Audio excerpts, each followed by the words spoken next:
year now, these nations have been embroiled in a battle against Ebola, a virus so deadly that it kills half of those that it infects.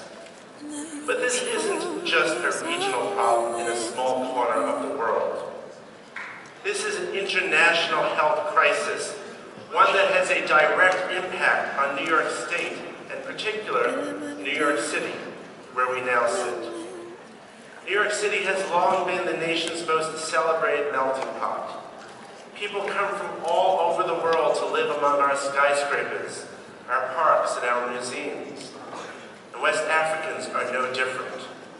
Today we have approximately 72,000 West Africans living in our boroughs. Like so many before them, they came in search of more and better opportunities. And like so many before them, they feel the tug of sadness and heartbreak when something bad happens in their native land. Night after night and day after day, they are joined with Americans here watching the news from afar as the virus spreads through their native countries. They cringe at the horrors of Ebola. They hold their collective breaths when the disease landed on American shores and right here in New York City. But today, the headlines have disappeared from the front pages. The news from West Africa now is about a slow return to normal, about schoolyards opening up, curfews being lifted, and the steady decline in cases of Ebola. It is all good news and a welcome reprieve, and we should rejoice in this. But it isn't quite the whole story. The truth is, Ebola is still very much alive in West Africa, despite the reductions that you have heard about. Transmission continues to spread in Sierra Leone, where 63 new cases were diagnosed just last week. And they're still getting cases of unknown transmission. Equally disturbing is the devastation left in its wake.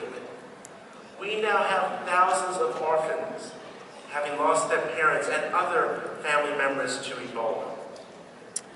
Many of these kids wander the streets, victims of stigma, of hunger, of malnutrition. They need our help, and so do the people of West Africa. They need health care, desperately and permanently. Ebola has taught us a harsh lesson about what can happen when large swaths of the population do not have adequate health care. Ebola has shown us that the lack of care can affect not just those in the immediate community, but also people who are thousands of miles away. So let's not forget what is still happening in West Africa and what still needs to be done. Let us work together to prevent another outbreak of this magnitude so that it never happens again.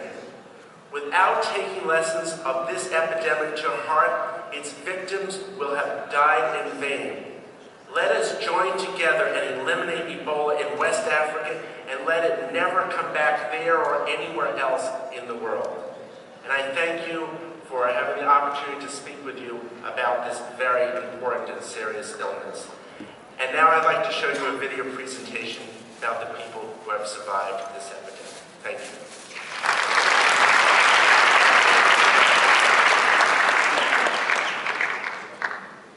As a survivor, I know what Ebola means. There'll be a better tomorrow. There'll be a better tomorrow. There'll be a better tomorrow. In this kind of place, in the ETU, There'll be a better giving care, taking care of the Ebola patients, you do so many works. There'll be a day. Giving them courage, giving them hope. There'll be a way. There'll come a time to sing. I take care of the little gifts that they can bring here.